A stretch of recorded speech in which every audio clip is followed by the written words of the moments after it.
Hello viewers, नमस्कार। मेरा नाम है डॉक्टर श्रीधर और आज हम इस छोटी सी वीडियो में बात करेंगे इरेक्टाइल डिस्फंक्शन या पुरुषों में होने वाली सेक्सुअल वीकनेस के बारे में।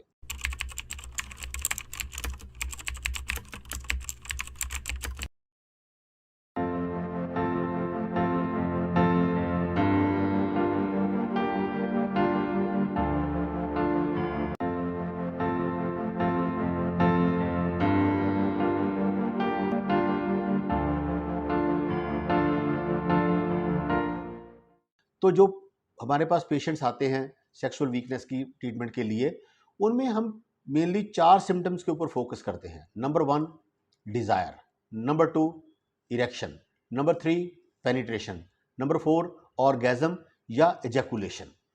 पहले हम पूछते हैं कि आपकी जो डिज़ायर है वो कम है या बिल्कुल समाप्त हो गई है। नंबर 2 इरेक्शन की डिग्री कितनी है, आपकी इरेक्शन जो है बिल्कुल ज़ीरो है या थोड़ी सी कम है। तीसरा है पेनिट्रेशन, कि ड्यूरिंग सेक्सुअल इंटरकोर्स आपका जो पीनस है या आपका जो लिंग है वो बिफोर इंट्रोमिशन यानी कि औरत की वजाइना के अंदर एंटर करने से पहले फ्लिसिड तो नहीं हो जाता, या आपको किसी असिस्टेंस से जो पेनिट्रेशन है वो तो नहीं करनी पड़ती। नेक्स्ट है ऑर्गेज़म या ejaculation.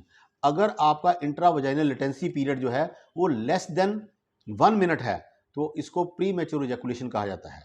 Intra vaginal latency period का मतलब होता है कि जब आपका इरेक्टेड पीनस फीमेल की वजाइना के अंदर टू एंड फ्रो मूवमेंट्स करता है तो जितनी देर तक वो उस वजाइना के अंदर इरेक्टेड स्टेट में और हार्डनेस की स्टेट में रहता है उसे हम इंट्रा वजाइनल लेटेंसी पीरियड कहते हैं। अगर किसी का इंट्रा वजाइनल लेटेंसी पीरियड जो है 15 सेकंड से लेके 60 सेकंड तक है तो उसे प्री मैच्योर एजैकुलेशन कहा जाता है।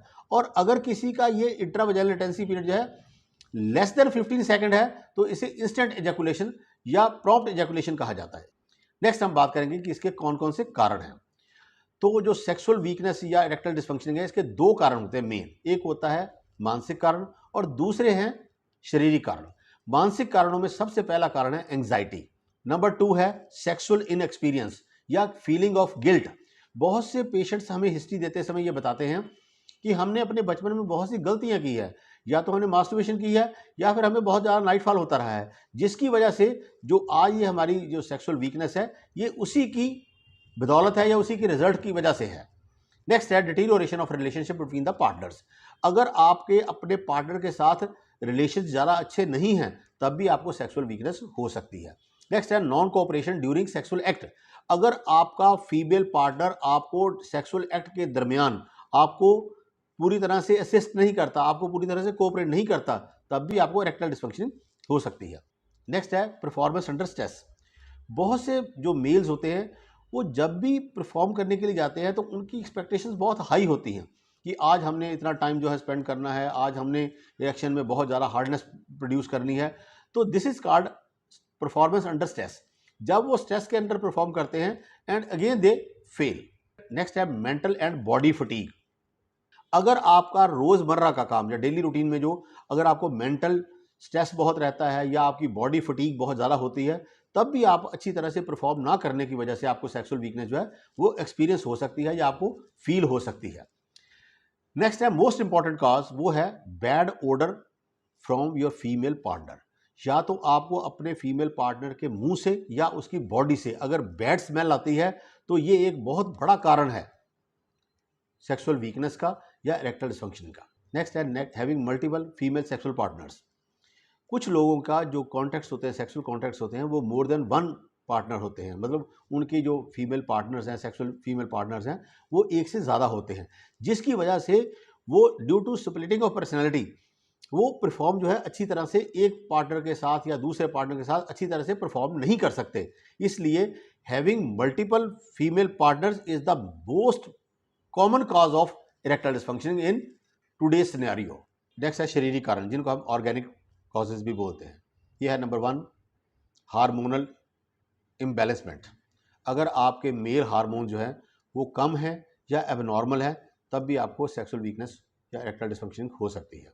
नेक्स्ट है कुछ एक डिसीजेज या पुरानी बीमारियां जिनको हम बोलते हैं, जिनमें है uncontrolled diabetes, hypertension. Number 3 hypercholesterolemia, जैसे कोलेस्ट्रॉल का बढ़ना, thyroid, obesity, Parkinson, multiple sclerosis. फिर आगे नेक्स्ट आ गया sexually transmitted diseases, Peyronie disease.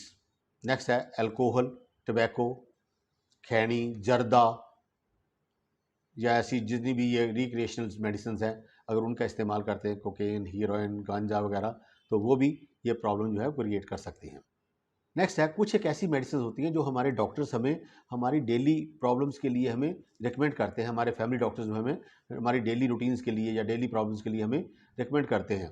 उनमें जो मोस्ट कॉमन ड्रग है वो है बीटा ब्लॉकर्स, कुछ एक anti fungal drugs, anti psychotic drugs, anti depressant drugs. ये मेडिसिन जो होती हैं इनको हम आइट्रोजेनिक इरेक्टाइल डिस्फंक्शनिंग बोलते हैं, यानी कि ड्रग इंड्यूस्ड इरेक्टाइल डिस्फंक्शनिंग। तो ये मेडिसिन अगर आपको कोई इरेक्टाइल डिस्फंक्शनिंग है तो आप अपने डॉक्टर से सलाह कर सकते हैं कि आपको वो कोई ऐसी मेडिसिन ना दे जिससे आपकी जो सेक्सुअल पोटेंसी है, जो सेक्सुअल जो आपका पोटेंशियल है वो कम ना हो। नेक्स्ट है how to diagnose this erectile dysfunctioning. तो इरेक्टाइल डिस्फंक्शनिंग को डायग्नोज करने के लिए हमारे क्लिनिक में हम एक तो नाड़ी परीक्षण करते हैं, उसके अलावा उसका फिजिकल एग्जामिनेशन के साथ साथ उसकी जो डिटेल्ड हिस्ट्री है उसी से हमें पता चल जाता है कि इसके जो इरेक्टाइल डिस्फंक्शन है इसका क्या कारण हो सकता है।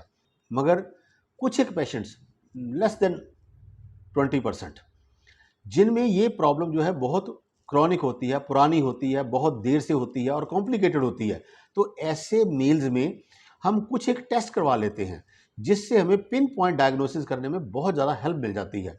और उनका पिन पॉइंट डायग्नोसिस होने से उनका जो ट्रीटमेंट है वो भी बहुत ही आसानी से और बहुत ही एक्यूरेटली किया जा सकता है। तो इसलिए यहाँ पर टेक होम मैसेज ये है कि आज की डेट में इरेक्टाइल डिस्फंक्शनिंग को या सेक्सुअल वीकनेस को डायग्नोज करना कोई मुश्किल काम नहीं है।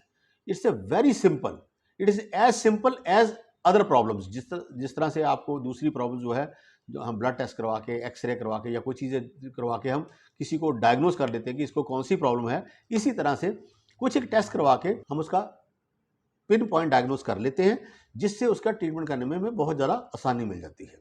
नेक्स्ट है इसका आयुर्वेद ट्रीटमेंट।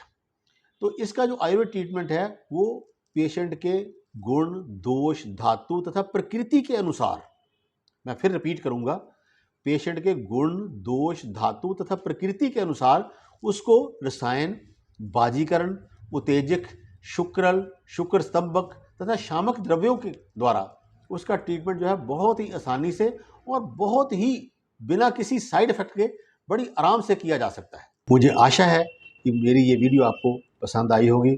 अगर ये मेरी वीडियो आपको अच्छी लगी है तो प्लीज़ इसे लाइक कीजिए, शेयर कीजिए और बेल आइकॉन को ज़रूर दबा दीजिए ताकि मेरी आने वाले नॉलेजेबल वीडियोस आपको आसानी से मिल सके।